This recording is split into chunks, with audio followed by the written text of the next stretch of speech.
বেঁচে থাকতে কেউ রাখলো না খোঁজ। কি করে ভাবলে তুমি মরণের পর মোনাজাতে রাখবে রোজ?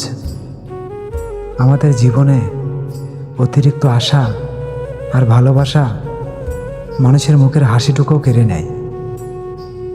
ইতিহাস সাক্ষী, গোটা জীবন ব্যয় করেও পুরুষ কখনো নারীর মন জয় করতে পারে না। হে আমার রব, আমি সফল না হওয়া পর্যন্ত আপনি আমার বাবা মাকে নেক হায়াত দারাজ করেন। মনের টান থাকলে কখনো বিচ্ছেদ হয় না, আর স্বপ্ন দুজনের থাকলে কখনো সেটা অপূর্ণতা থাকে না। শোনো, আমার সুখে থাকার চেয়ে আমার তোমার সাথে থাকার ইচ্ছাটা অনেক বেশি ছিল, কিন্তু তুমি এই ইচ্ছাটা পূরণ করলে না। আমাদের সমাজের মানুষগুলো অভাবী মানুষদেরকে খুব বেশি ভয় পায়, কারণ যদি কিছু চেয়ে বসে, বৃষ্টি আসলে বোঝা যায় বাড়ির ছিদ্র কোথায়, তেমনি বিপদে পড়লে বোঝা যায় আপন মানুষগুলো কোথায়। ছেড়ে দিতে নয়, এখন কেড়ে নিতে শিখো। ভাগ্যের উপর আর কত দোষ দিবা? অনেক অপমানিত হওয়ার পরেও যে ব্যক্তি প্রচুর হাসে, তার চেয়ে ভয়ঙ্কর মানুষ আর হয় না। কিছু একাকিত্বের কোনো নাম হয় না। পাশে সবাই আছে, অথচ যেন কেউই নাই। এই অনুভূতি কাউকে বলে বোঝানো যায় না, কাউকে বোঝানোর চেষ্টাও করি না। থেমে তো কোনো কিছুই থাকবে না, শুধু মনে থাকবে কিছু মানুষের ব্যবহার আর কথার আঘাত। সব কিছু ভুলে থাকা যায়, কিন্তু এই ব্যবহারটা চাইলেও ভোলা যায় না। আপনি একটা মানুষকে ভালোবাসেন, কিন্তু সেই মানুষটা আপনাকে ভালোবাসে না। সেই মানুষটা অন্য আরেকজনকে ভালোবাসে। যে মানুষটাকে আপনি নিজের সবটুকু দিয়ে চাইলেন, সেই মানুষটা আপনাকে একটুও চাইল না। সেই মানুষটা আপনাকে বুঝলই না। আমার মাঝে মাঝে মনে হয় কিছু মানুষের সাথে সারা জীবনেও যেন আমাদের পরিচয় না হলেই ভালো হয়। তোমার প্রতি আমার ভরসাও ছিল, বিশ্বাসও ছিল, কিন্তু পরে বুঝতে পারলাম আমার সব ধারণা ভুল ছিল। অবশেষে বুঝতে পারলাম কান্না করে সব কিছু পাওয়া যায় না, ভাগ্যেও থাকতে হয়। যদি কান্না করে সব কিছু পাওয়া যেত, তাহলে সবার আগে খোদাই তোমারে আমার করে দিত। কিভাবে যে বোঝায় তোমাকে, তোমাকে ছাড়া কিছুই আমার ভালো লাগে না। তুমি বরং অনেকটা সুখী হও, এতটুকুই তো জীবন। আমার না হয় দুঃখে কষ্টে এদিক ওদিক করেই কেটে যাবে। জীবনের সবচেয়ে খারাপ সময়টা একা একাই কাটিয়েছি। সো প্লিজ আমাকে আর একা করে যাওয়ার ভয়টা দেখিও না। সবচেয়ে বড় ভুল প্রবাস থেকে কাউকে ভালোবাসা এবং তারে নিয়ে স্বপ্ন দেখা। ভালোবাসবেন ঠিকই, সময়ের পার্থক্যে আপনার প্রিয়তমা অন্য কারো গল্পের রানী হয়ে থাকবে, এটাই বাস্তব। মধ্যবিত্ত পরিবারে জন্ম নিয়ে আর অল্প বয়সে প্রবাসী হয়ে মাঝে মাঝে ভাবি, জন্ম নিলাম কবে আর বড়ই বা হলাম কবে? এই প্রবাস থেকে বেঁচে ফিরতে পারলে শুধু একটা কথাই বলব, জন্ম নিয়েছিলাম ঠিকই, কিন্তু দায়িত্ব আর প্রবাস আমাকে একটু ভালো করে বাঁচতে দেয়নি। এক সমুদ্র শূন্যতা তৈরি করে যে মানুষটা ছেড়ে চলে যায়, সে কি সত্যি সুখী হয়? আমার জানতে খুব ইচ্ছা হয়। ভালো নেই তাতে কি, ভালো থাকার অভিনয় তো শিখে গেছি। মামা, ভাগ্যে না থাকলে সাধ্যের মধ্যে থাকা প্রিয় জিনিসও কখনো কখনো হারিয়ে যায়। আমি কোথা থেকে নিয়ে আসব সেই ভাগ্য, যেই ভাগ্য তোমাকে আমার করে দিবে। কাউকে অতীতের পাপ দেখিয়ে খোঁটা দিও না। সে হয়তো তওবা করে মহান আল্লাহর কাছে তোমার থেকে উত্তম হয়ে গেছে। আমার জন্য কেঁদে ফেলা মানুষটাও আমারে খুব যত্ন করে ঠকাইছে ভাই। কারে বিশ্বাস করবা তুমি? মনের টান দুজনের থাকলে সম্পর্ক কোনোদিনও বিচ্ছেদ হয় না। তুমি মিলাইয়া নিও। আমার মতো ধৈর্য নিয়ে কোনো মানুষই তোমারে কোনোদিন ভালোবাসতে পারবো না।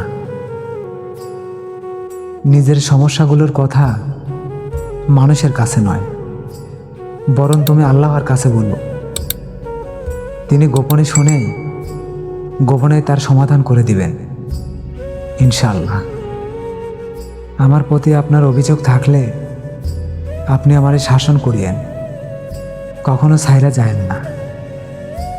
আমি অনেক ভালোবাসি আপনাকে। প্রতিশোধ নয়, সুন্দর একটা পরিবর্তন নিয়ে দেখা হবে ইনশাআল্লাহ। দামি জিনিস কখনো খোলা থাকে না, আর খোলা জিনিস কখনো দামি হয় না।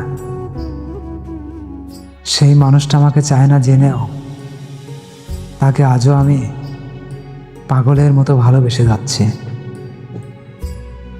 তুমি তোমার মায়ের যত্ন নাও, কারণ এই স্বার্থের পৃথিবীতে সেই একটাই মানুষ, যেই মানুষটা তোমাকে নিঃস্বার্থভাবে ভালোবাসে। যেমন ভালোবাসি তেমনই ভালোবাসবো। আগে হয়তো মুখ ফুটে বলতাম, আর এখন না হয় চুপ হয়ে থাকবো।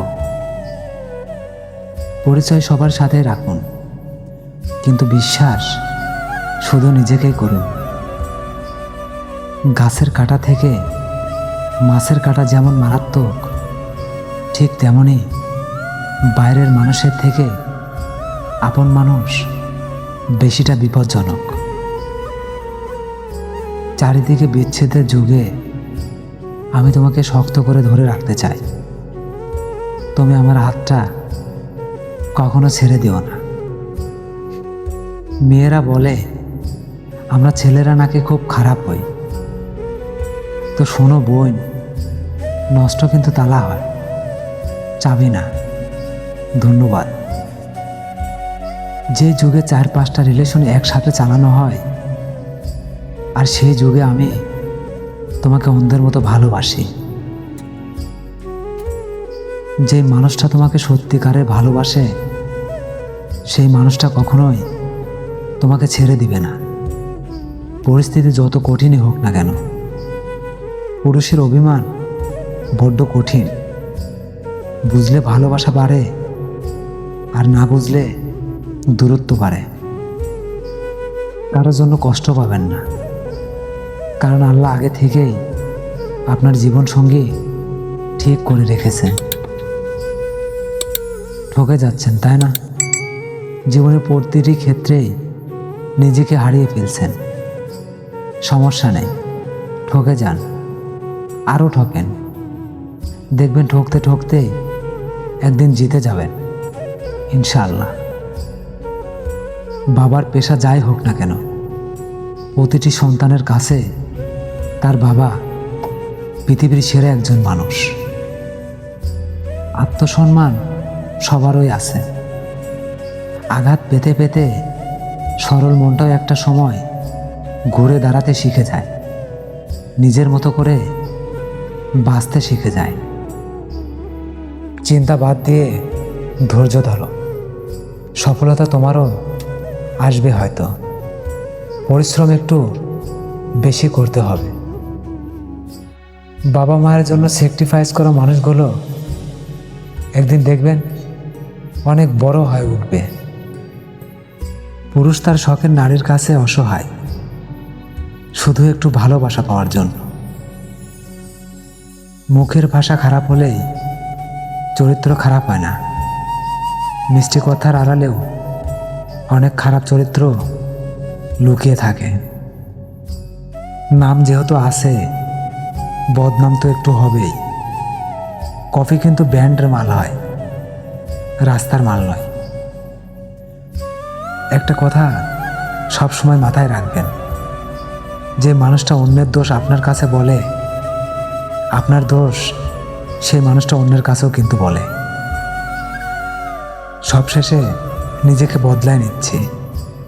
এখন কে পাশে থাকলো বা কে থাকলো না, তাতে কোনো কিচ্ছুই যায় আসে না। আরে ভাই, কখনো আশা হারায়ও না, কারণ তোমার সময় দুর্বল, তুমি না।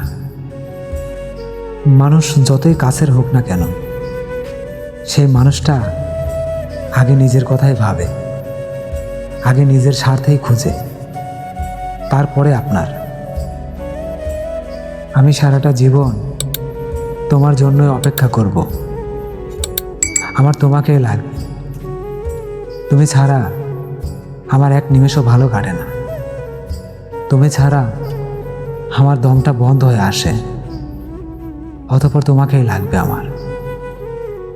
শখের নারীকে হারিয়ে ফেললে পুরুষের মনের শান্তি সারা জীবনের জন্য হারিয়ে যায়।